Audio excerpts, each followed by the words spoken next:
Просто в какой-то момент меня сберегли от потери самой себя, потому что тема близнецового пламени для меня была просто священной, неприкосновенной. Это было моим миром, это было моим всем. Всем привет, благодарю вас за подключение во всех бесконечных вариантах времени и пространства. Если кто со мной не знаком, меня зовут Юля, и добро пожаловать на канал Jewel Journey. Близнецовое пламя — очень красивая, очень чистая история.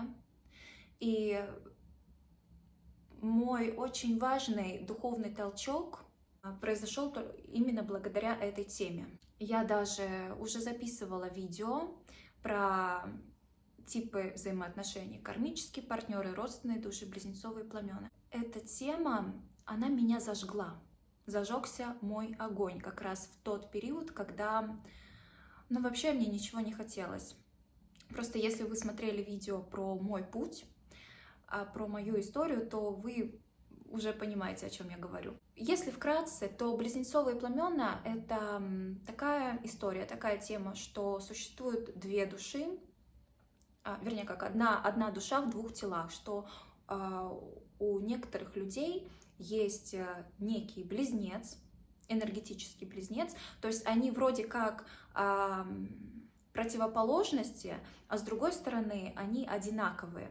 То есть вы смотрите друг друга как в зеркало. Кто-то эту тему преподносит как идеальные отношения, то есть то, к чему нужно стремиться, что вот если у вас отношения не с близнецовым пламенем, то вы какой-то не до конца духовный, вы не до конца целостный и всякое такое. Про это мы еще дальше поговорим. Так вот, и люди, души, которые очень чисты, и для них тема любви является священной. Такие люди, души с самого детства будто чувствовали, что у них должен быть один партнер на всю жизнь. То есть это вот какая-то такая вот великая любовь, вот это вот все. Понятное дело, что в детском восприятии очень много, как и правды, да, и истины, и ограничений в том числе. И, к сожалению, в этой теме, в близнецовом пламени, очень много ограничений именно. Эта тема, эта концепция, то, как она продвигается в духовном пространстве, она идет через боль, через травмы, через триггер. То, как сейчас ее преподносят, вообще она никак не помогает эволюционировать, она только наоборот подвергает душу в состояние стагнации или наоборот в инволюцию. Да, в какой-то момент во мне проснулся вот этот огонь. Но дело в том, что, как я сейчас вижу, близнецовое пламя не всегда воплощается вот целиком в человеке, в каком-то человеке. Это энергия, которая как бы условно вселяется в какого-то человека в человека, с которым вы должны пройти определенный путь, определенный опыт. Если в вас уже зажегся этот огонь, и вы чувствуете, что на вас есть, да, вот эта вот фиолетовая метка, то, скорее всего, да, практически каждый или даже каждый ваш партнер будет являться частью вашего близнецового пламени. Для чего вообще появляется энергия близнецового пламени? Чтобы зажегся ваш огонь, чтобы зажегся ваш дух. Появляется чувство вашей миссии. Вы начинаете просыпаться. Но по-настоящему просыпаться. Просыпаться не по духовным книжечкам, не по духовным видео или семинарам, или курсам, которые вы проходите, а по-настоящему ваш дух внутри. Здесь есть истина в том, что близнецовое пламя помогает вам прийти к своей миссии, помогает раскрыть ваш дух, ваше предназначение, раскрыть ваш масштаб. Это да. Но не так, как это преподносится в духовной массовой культуре. И эту тему опошлили, перевернули, извратили до такой степени, чтобы как раз забрать ваш огонь, чтобы дать вам надежду, чтобы держать вас на крючке.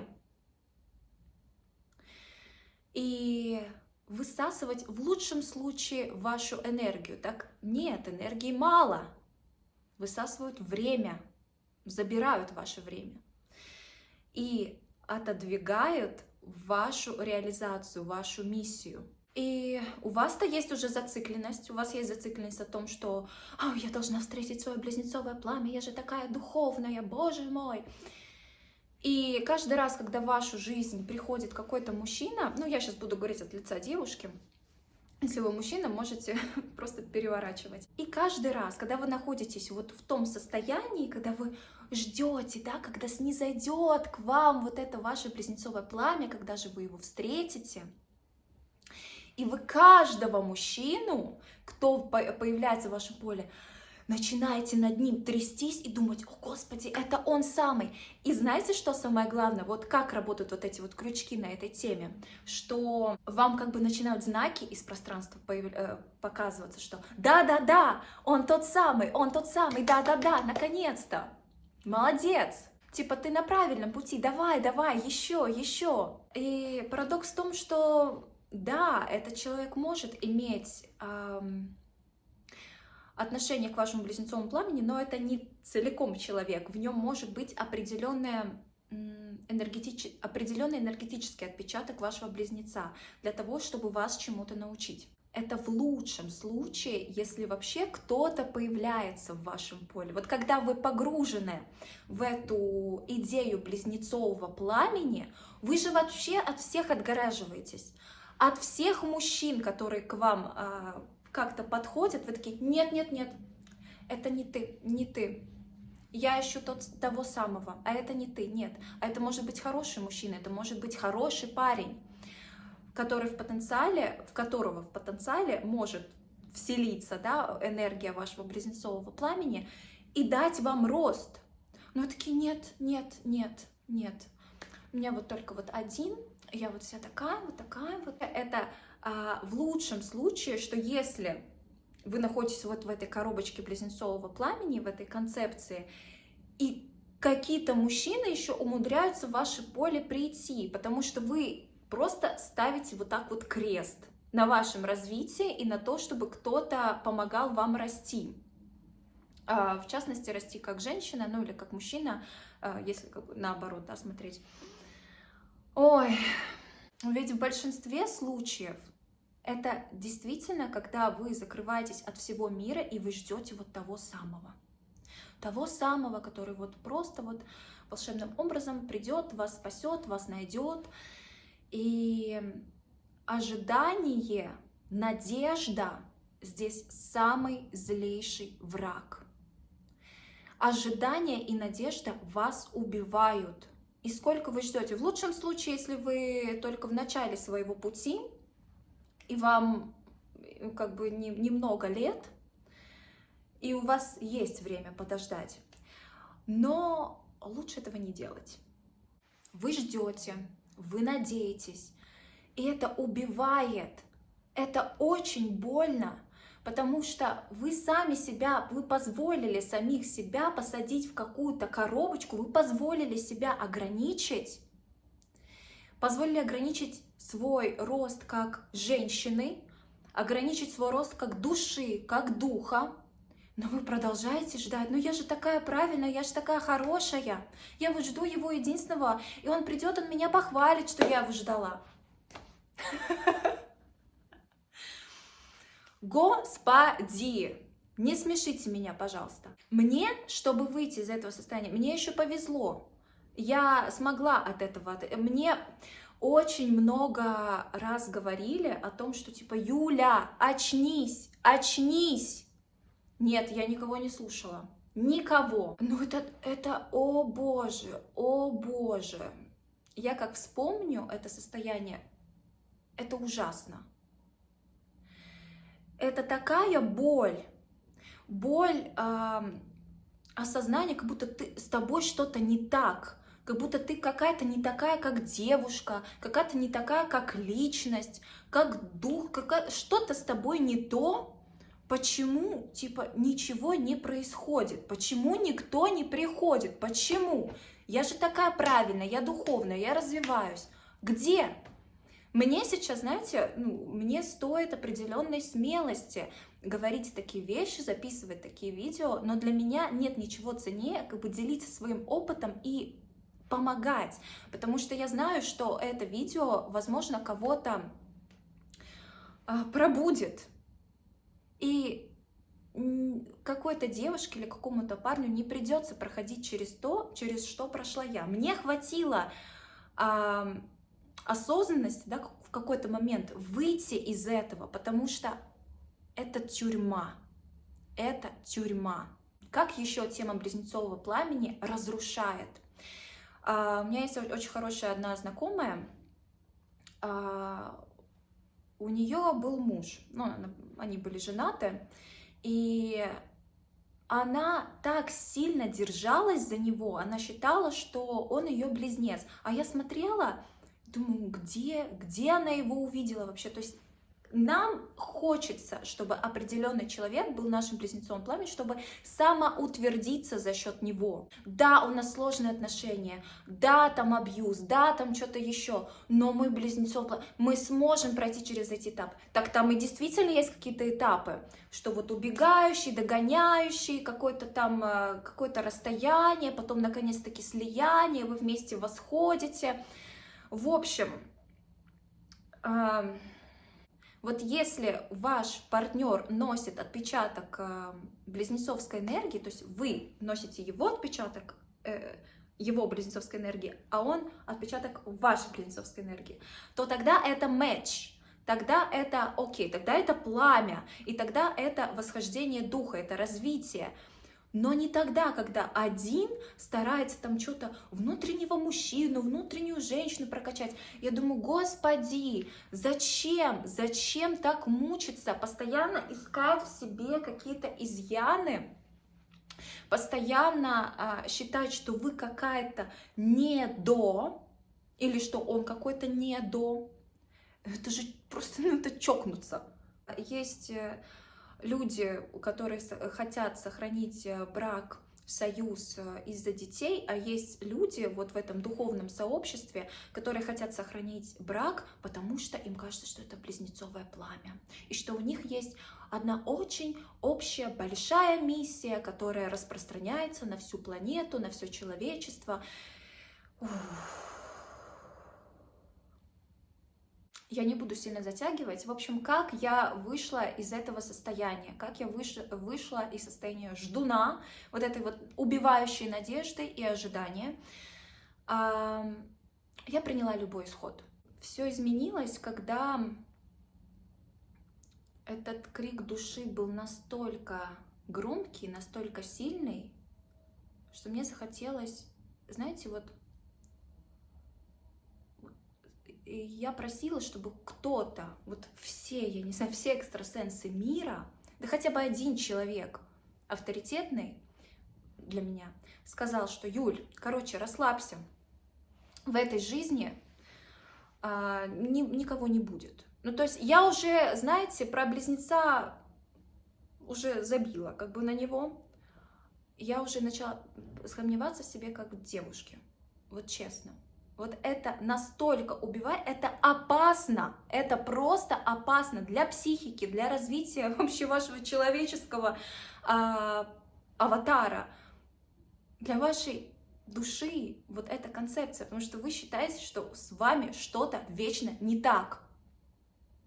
И мне хотелось, чтобы мне уже кто-нибудь сказал, что Юль, забудь, все, никого у тебя не будет. Мне было бы так легче, потому что я больше бы не сливала свою энергию, я бы не сливала свое время на эти ложные ожидания, на эти иллюзии. И я бы просто свою энергию тратила на свою реализацию, на свою миссию. Потому что все мои мысли были, и как бы все мои действия были просчитаны так, что ага, я встала на свой путь, я уже служу там своей миссии, не ради миссии, а ради того, чтобы встретить этого человека. То есть вот еще одна какая ловушка.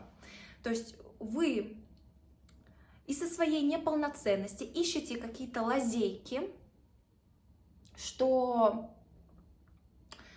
я буду развиваться духовно, чтобы встретить его, а не развиваться духовно ради себя.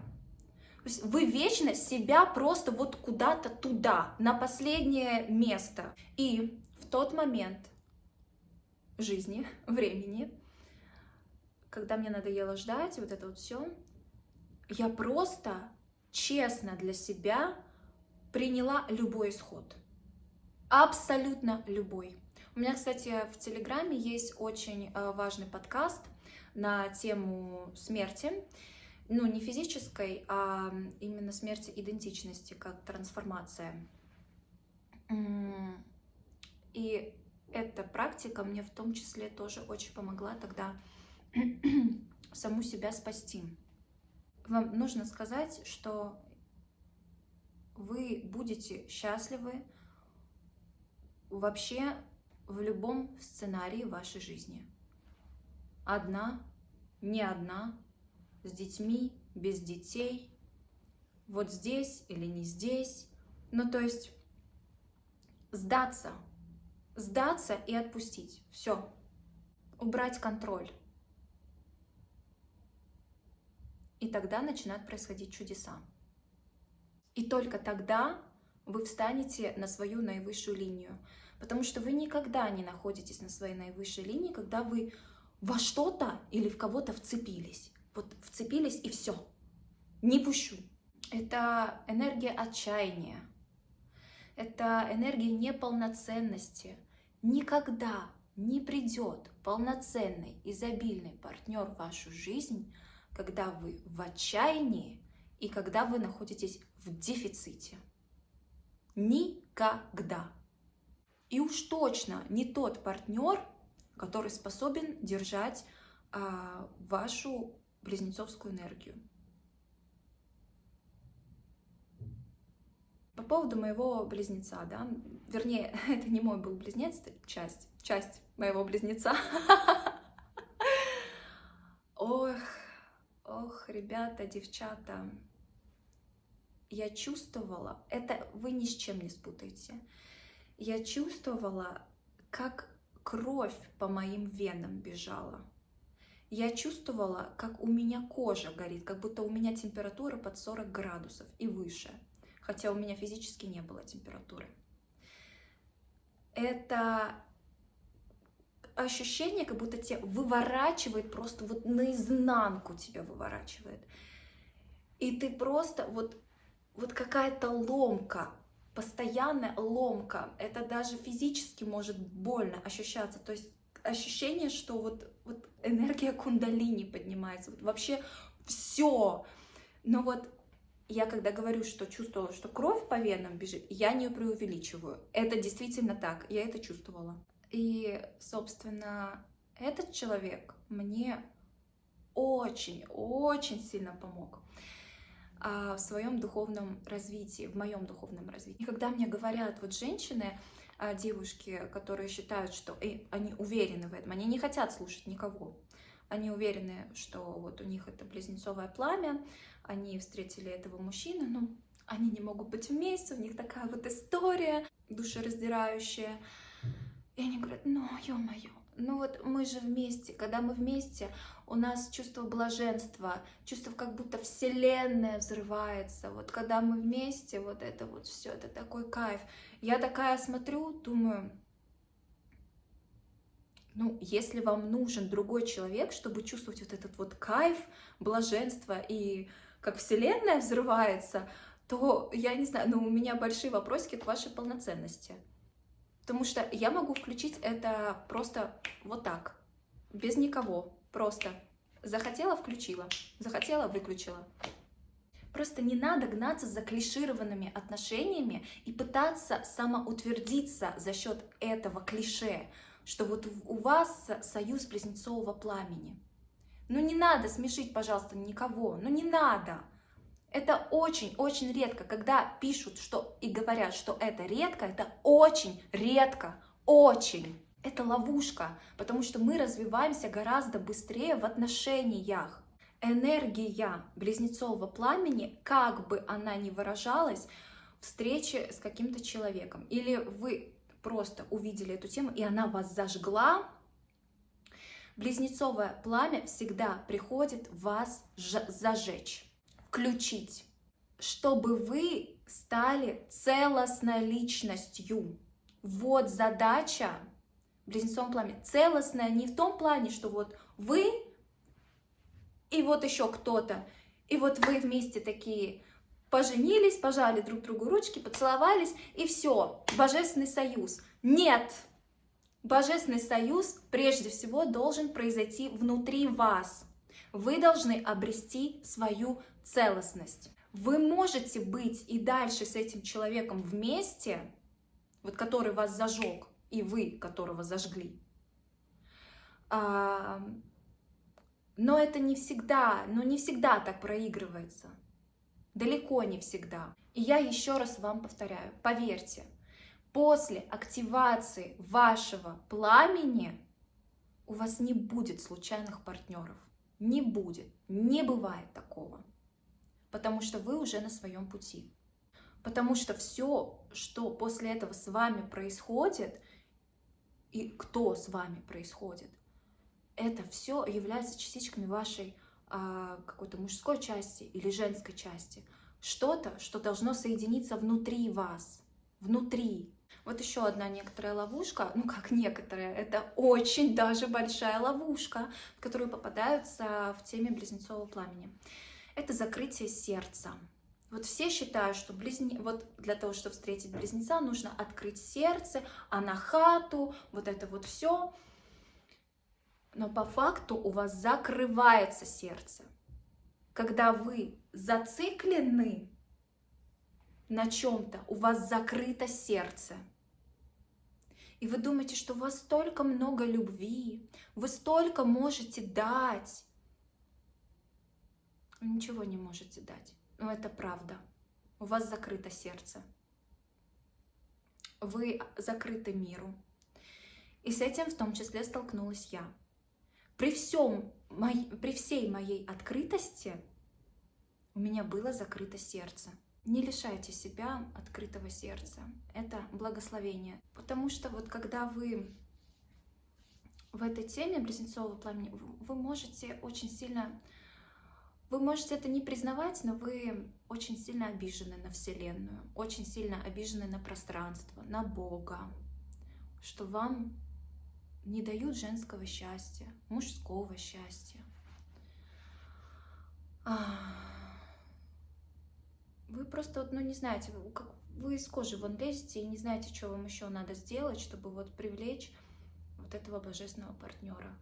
А вам нужно открыться миру, потому что вы в коробочке находитесь. Вы знаете, несколько лет назад, наверное, года 4, не знаю сколько, 5, когда мне первый раз сказали, что, попытались меня вытащить из моей коробочки, из моей иллюзии, я так сопротивлялась, но все равно, кстати, выросла очень сильно после этого. Но просто тогда я была не готова психологически отвязаться от вот этой вот концепции. Мне казалось, что если я сейчас откажусь от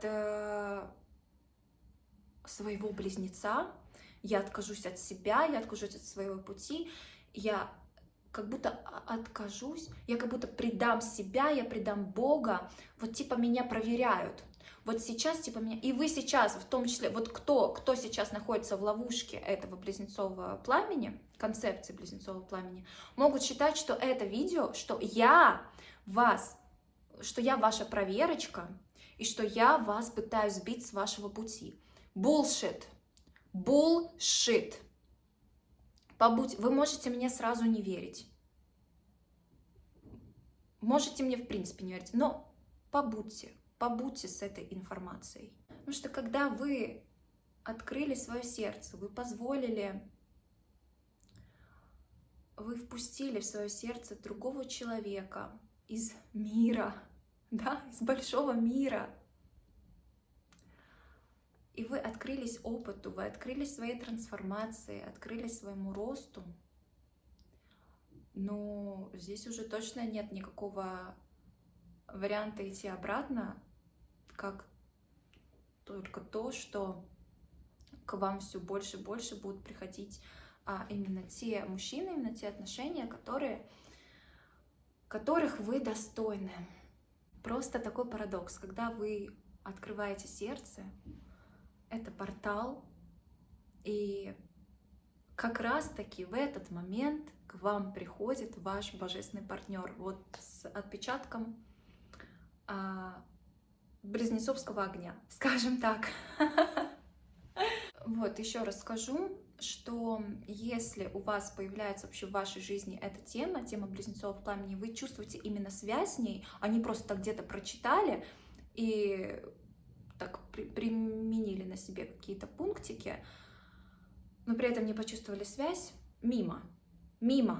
Это значит не задача вашего воплощения. Хорошая новость. Если у вас есть связь, сильная связь с этой темой близнецового пламени, то на это воплощение у вас есть задача построить гармоничные отношения, как божественный женский аспект и с божественным мужским аспектом. То есть ваша задача раскрывать в себе качество, энергию того тела, в котором вы родились. Раскрытие женской энергии, да, можно там делать разные практики, можно ходить на курсы, на семинары, медитации, но, ребят, женская энергия и мужская энергия, они раскрываются в симбиозе, в взаимодействии. И поэтому, еще раз повторю, каждый партнер, который к вам приходит, но с которым вы, искренне чувствуете, да, что-то, связь. Не просто кто-то зашел такой, давай встречаться. Нет, не так. Каждый партнер уже заведомо будет вас открывать вот эту божественную женскую энергию для того, чтобы вы можете дальше построить отношения, да, если у вас есть задача. Просто не отказывайтесь от своего роста. Просто эта тема, вот если мы смотрим на близнецовое пламя как на тюрьму, она очень ограничивает мышление, она очень ограничивает восприятие мужских, женских отношений. Очень сильно. В общем, ваша задача стать полноценной и полноценным. Если у вас психотип, что вам сложно существовать, жить без отношений, то как раз, да, вы тоже можете попасться на этот крючок близнецового пламени. И ваша задача, вам не будут давать вашего божественного партнера, пока вы не станете целостным, пока вы не научитесь жить самой собой. Пока вы не найдете в самой себе то, чего ищете в своем партнере потенциальном. Когда вы почувствуете, что вы полноценная, что вам очень хорошо одной, мне хорошо одной, мне хорошо с тобой, и мы делаем друг друга лучше. Последняя мысль, очень важная в этой теме, про любовь между близнецовыми пламенами. Когда вот вы частички, да, вы частички друг дружки, близнецовые части. Ваша любовь, которая между вами образуется, она не принадлежит вам лично. Ваша любовь не принадлежит ему, его любовь не принадлежит вам. Ваша связь планетарного масштаба. И этой любви, этой связи будет очень-очень тесно вот в кругу только вашей семьи, даже если ваша семья большая. Нет. Связь и союз близнецовых пламен, будем так уже говорить, да, в первую очередь для масштабирования личностей друг друга, потенциала друг друга. Это вот не только, чтобы вот пожениться, родить детей, жить вместе, посадить дерево, вот это все. И как бы и посвящать жизнь друг другу Нет. Вы поддерживаете себя на пути, когда вы посвящаете свою жизнь самому себе, своему делу, своей миссии. Любовь близнецовых пламен заключается в поддержке, реализации миссии, потенциала вашего партнера, друг друга. И запомните, этот человек вам никогда принадлежать не будет и не может. Но это не значит, что это как бы свободные какие-то отношения. Нет. Фу, нет. Вы просто не душите друг друга своей любовью. Вы вместе, вы верны друг другу, вы любите друг друга. Но ваша связь, ваш союз создан для чего-то большего. У вас может быть какая-то одна цель, либо одно видение будущего. Может быть даже чуть-чуть разное, но все равно вы усиливаете друг друга, чтобы раскрывать друг в друге потенциал и масштаб. Если вы присвоите себе этого человека, захотите присвоить этого человека, вы его потеряете. Потеряете не только его, вы потеряете себя. Просто потому что вы есть он, а он есть вы. Вы вроде как единое целое, но вы разные.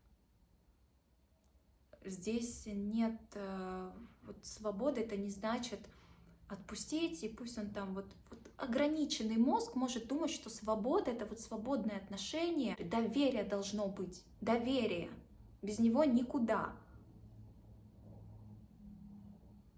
Если вы не готовы к таким отношениям, к настоящим близнецовским отношениям,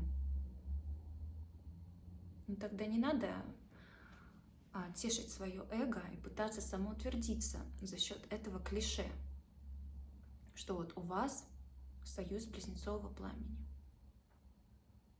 Оба человека, обе души стремятся к чему-то большему, чем просто вот встретить свою половинку и склеиться вместе вот в своем доме, в квартире.